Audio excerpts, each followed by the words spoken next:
예, 안녕하십니까. 흔히 위기를 위기라고 느끼지 못하고 빠르게 대처하는 행동을 취하지 못할 경우에 개구리가 죽는 상황을 비유를 하죠. 개구리를 이렇게 펄펄 끓는 물에 바로 집어넣으면 죽기 살기로 튀어나온다고 하죠. 그래서 살아난다라는 건데, 서서히 이 가스불로 냄비를 서서히 끓이면서 개구리를 넣어놓은 상태에서 서서히 끓이면 그 뜨거워지는 위기를 느끼지 못하고 그대로 죽고 만다고 하죠. 위기를 위기라고 예민하게 느끼지 못하고 거기에 대처하는 행동을, 빠른 행동을 하지 못할 경우에 서서히 자기도 느끼지 못하고 죽어간다라는 걸 비유하면서 그런 얘기를 많이 합니다.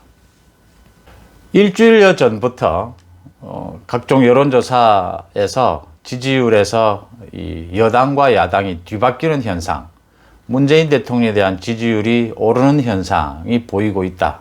지금 야당이 위기다. 4월 서울과 부산 선거를 놓고 야당이 위기 상황이다라는 얘기들을 보도도 많이 나오고 저도 유튜브를 통해서 해드렸습니다.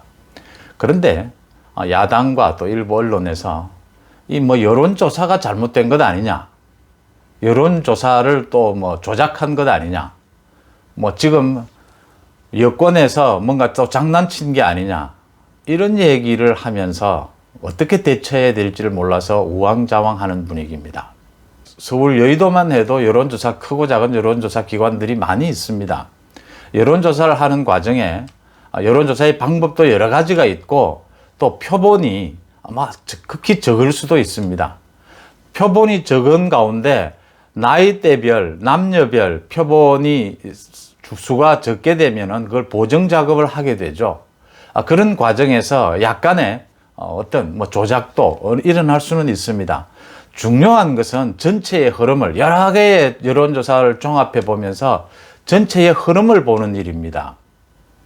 분명하게 문재인 대통령의 지지율이 오르고 있는 추세고, 민주당이 국민의힘에 비해서 국민의힘은 떨어지는데 민주당은 오르고 있고, 특히 부산의 경우에, 동남권의 경우에는 지난 1년이 넘도록 10% 이상 한 달 안에 움직이는 현상을 수차례 보여왔습니다.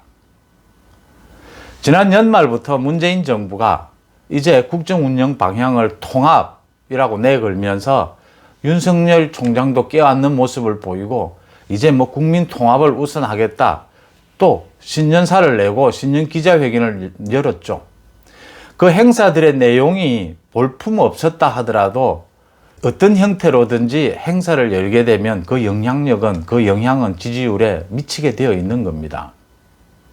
그러니까 신년 초부터 야당은 그것을 예상하고 약간의 지지율, 문재인 대통령의 지지율, 30대 중반으로 내려간 지지율이 오를 수 있을 것이다. 민주당도 반등할 것이다. 라는 걸 예상하고 대처를 해가야 하는데 전혀 대처하지 못하고 있고, 또 여론조사가 잘못되었다더니 어떻게 대처해야 될지를 몰라서 우왕좌왕하고 있습니다. 위기로 느끼지 못하면 그대로 삶아서 죽는 방법밖에 외에는 방법이 없는 겁니다. 지금 여당에서는 여당의 대권 주자인 이낙연, 이재명, 정세균은 화려한 보폭을 밟아가고 있습니다. 소위 재난지원금 형태로 기재부를 압박하는 모양새를 취하면서, 이 정치인들이 흔히 하는 수법입니다. 기재부는 마지막까지 우리나라의 곳간을 지키려고 하죠. 그게 기재부의 역할이고, 또 우리나라에서 소위 행정고시 재경직 출신들의 엘리트들만 모아놨지 않습니까?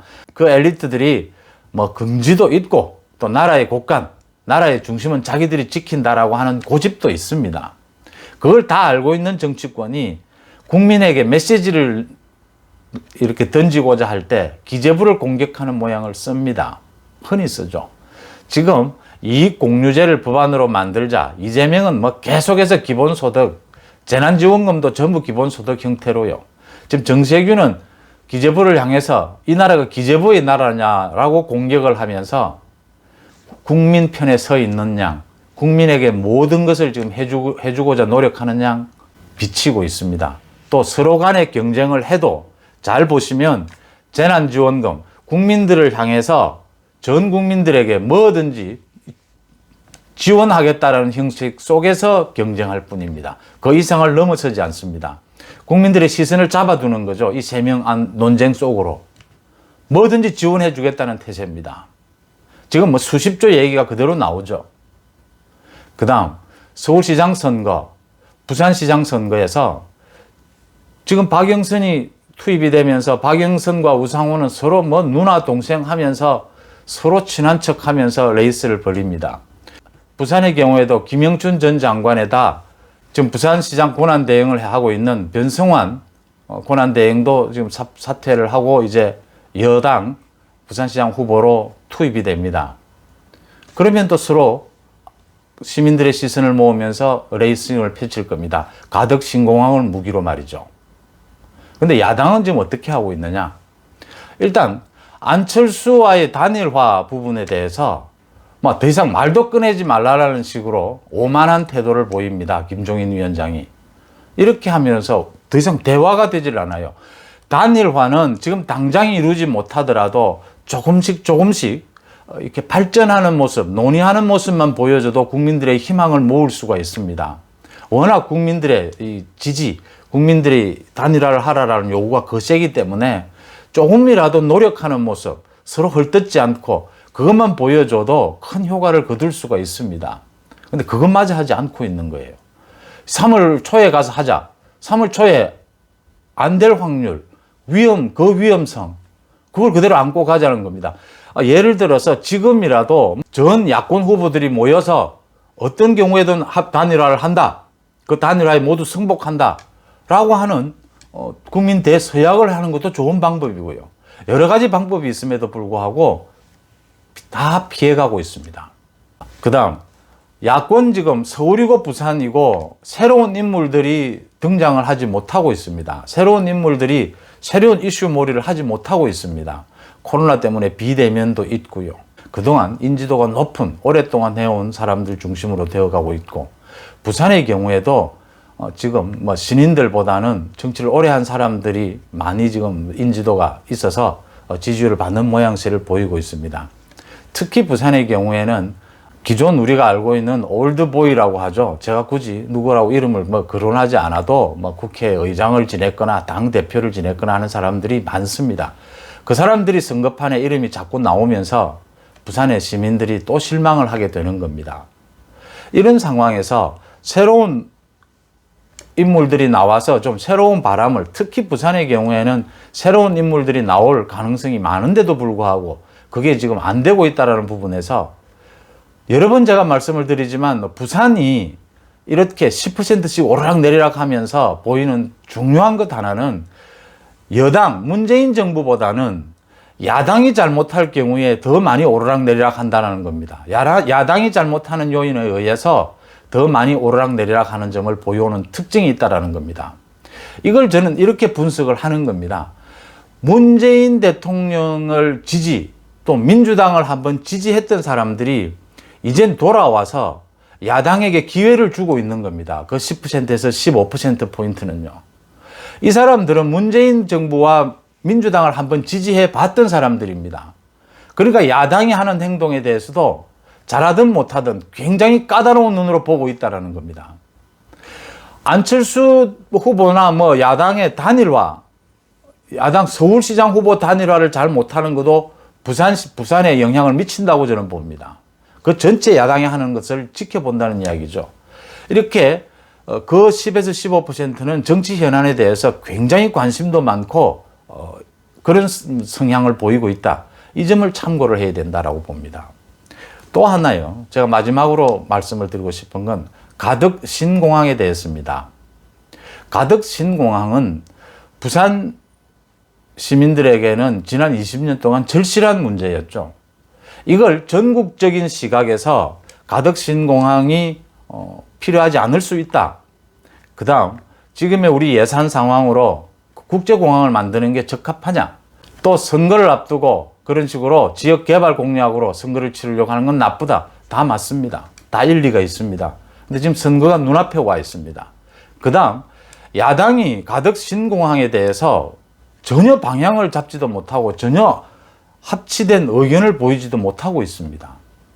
그렇게 되면 가덕 신공항을 부산 시민들이 원하고 있기 때문에 지금 문재인 정부에서 가덕 신공항을 만들겠다라고 나온 이상 다음 달이 되면 특별법도 만들 것 아닙니까?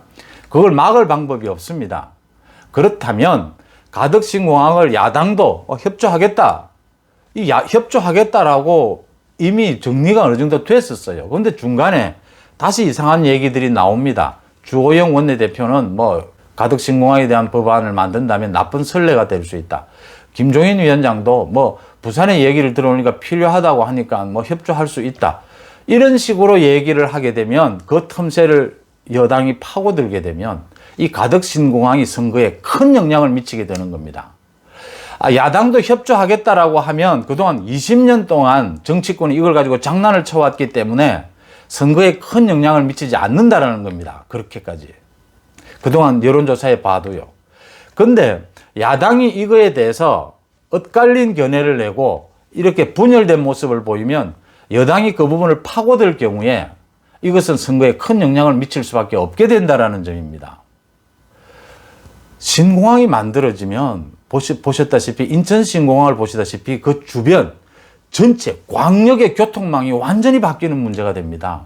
적은 문제가 아니죠. 또 지금의 야당도 동남권에 신공항이 필요하다라는 것은 그동안 오랫동안 20년 동안 주장해 왔던 부분입니다. 선거를 앞두고 이 부분 가지고 예민한 이슈로 만들어주지 말아야 한다는 얘기를 드리고 있는 겁니다. 제가 한 3가지에서 4가지 야당이 잘못하고 있는 점, 또 한 두세 가지 여당이 잘하고 있는 점, 더 중요한 것은 야당이 지금 잘못해서 지지율이 출렁이는 부분이 더 크다. 저는 그렇게 보고 있습니다. 위기를 맞으면 위기에 맞는 대처 능력, 대처 행동을 재빠르게 할 수 있어야 그 위기를 극복할 수 있습니다. 이제 선거 70일 정도밖에 남지 않았습니다. 고맙습니다.